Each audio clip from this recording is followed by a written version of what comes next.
All right, friends, I hope this Aries full moon has been illuminating for you. Rediscovering essence of self, right? So this is our post full moon / Monday the 14th video. All right. So our moon is still in Aries. All right. For a little bit before it moves over to Taurus. Obviously, our sun is still in Libra. You know, it's so good to break down. You know, the moon is what we need, our emotional needs over in Aries, saying, I need to be assertive.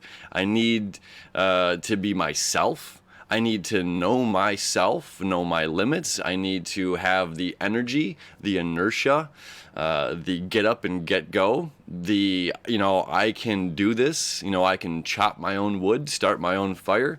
I can plant my own food. I can garden. I can, I can assert myself and I can apply myself in any way that I need, in any area of my life.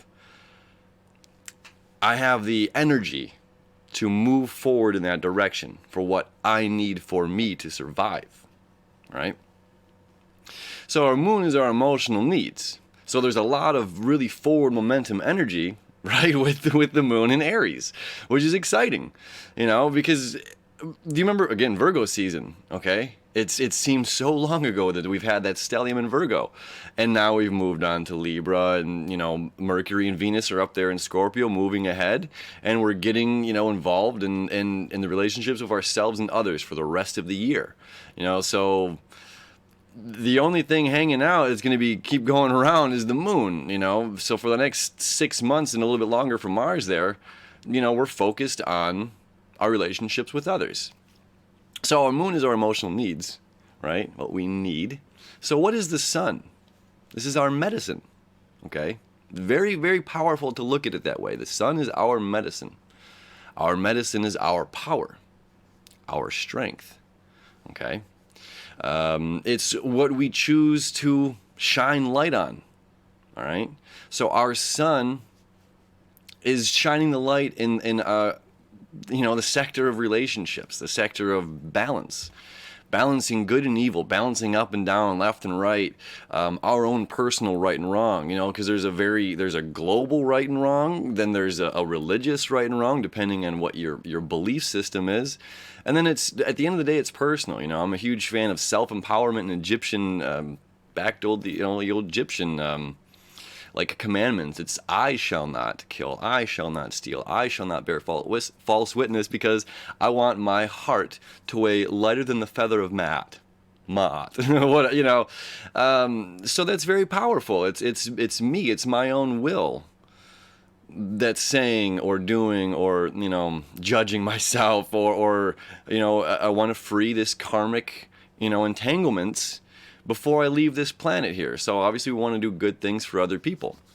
Now, let's say this, because this is where we're going in this one. It's all about just understanding, understanding in a different perspective. Like my mission for me on this planet is to spread knowledge, to share joy with people, to laugh and be jovial but as well as like do work. I'm a Virgo rising, so there's certainly a amount of like putting in the work and the effort in doing something and doing it, bringing full self and a criticalness to that, is raising the bar. So certainly, even though my intentions, pure as can be, are for positivity, do you think that I've done nothing but spread positivity to every single person I've ever met? No. I've definitely made a few people angry. I've definitely made a few people cry. But my intention is of positivity. Now, here's another way to look at this, okay? Because there's always two sides to every coin here, and we have such a simple way of looking at life sometimes, and it's not black and white, right or wrong. Let's look at the animal kingdom. When we look at a tiger and a zebra, all right? Now, the tiger is going to chase down the zebra and eat the zebra. Now, for the tiger and the tiger's family, this is just part of life. This is a necessity. This is us gardening, okay? that tiger needs that zebra. This is this healthy symbiotic relationship. This is they need one another, and it's a positive thing for the tiger. But now in the zebra's eyes, in the zebra's family, that tiger is very negative. But we as humans can look back and say, well, this is simply part of life. The tiger is just hungry, and it's mode of survival. Moon in Aries, our mode of survival. So the tiger's doing right, the zebra's doing right. So there's no real wrong here. But again, from the zebra's perspective, that tiger is no good. It's no good, Now, post full moon, the moon's going into Taurus, connecting with what? Uranus, right? The Great Awakener, shaking things up down there. That hasn't really been down in Uranus.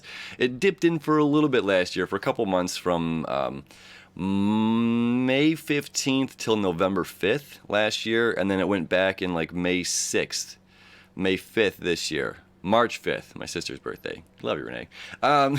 So March 5th, Uranus moved back into Taurus again. This is the first time it's been there since 1934 during the Great Depression, okay? Illegal to carry gold, and rations were different. It was like money was different. Like things were very, very different back then, So we're having a huge change coming our way. So let me show you this chart here, right? So here's the moon, around noon, and just after noon, it's going to be moving into Taurus there, okay? And as the day progresses, a little bit later at night, we get this conjunction. Yeah, let's go back a little bit. There we go. Whatever, you get it. So around 10 p.m. over here, Eastern Standard Time. It's 7 over there for my friends in LA. Okay, our moon. What we need is to apply this knowledge, okay? Going back to that zebra-tiger thing, again, my intentions might have been good. That doesn't mean I haven't dramatically or traumatically hurt or somebody else might not see this action is positive. Maybe it affected them in a different way. That's life. But it's this understanding, is it good? Is it bad? Is it a positive? Is it a negative? It's like we need to almost let go of that thinking in a little bit, change the way that we're perceiving that, especially as our emotional moon is going to connect with Uranus, this great awakener. It's like things are not always as they seem, child. Like just because you thought this was bad, I can wholeheartedly say, and I have on this channel many, many times, the most traumatic instance in my entire life. It was the greatest medicine that I've ever received. The greatest, the most tears and heart-wrenching, gut-wrenching pain I've ever felt, emotionally, physically, mentally, was the most beautiful medicine that this body, this brain, this heart could have ever wanted, needed, and desired. But it came in a way that was hurtful, and it was hurtful in a relationship with somebody else, okay? But again, there's so much growth and beauty that no manure, no magic. So can we shake up? Can we change our perspective and how we're viewing these negatives and positive things, and realizing that this is all part of a greater good, And then if we stay focused on that greater good, then that's what we're able to pull out of it. We're able to extract, the food that nourishes our soul, the information that nourishes our soul. And with Mercury and Venus up there in Scorpio, it's death and destruction. It's not, going deep is I like to say that because it's, we're going beneath the surface in Scorpio. We're going inward, and honestly, there are times when, going inward, we fight ourselves so much, and we have a glimpse of an experience. We have a glimpse. We stick our toe in the water of these profound breakthroughs, okay? And this Monday is profound breakthrough kind of energy. So we dabble our toe in this, and then we immediately want to bring that information up. We want to talk about it. We want to throw it against the wall, see if the spaghetti sticks, and bounce it off of another person to reconfirm or something. And sometimes, I'll sharing and bouncing information back is extremely useful, extremely valuable. But there's other times, both sides of the coin here, where it's extremely damaging because we're not sitting with it. We're evading the complete process of healing and the complete process of fully comprehending and understanding, not just knowing, but understanding that deeper level, of this equals this is this, and this is all for some greater thing. And as long as we're not playing this victim role, this co-creator role, as long as we're not playing that victim role, that this happened to me, and if we're playing that card, then we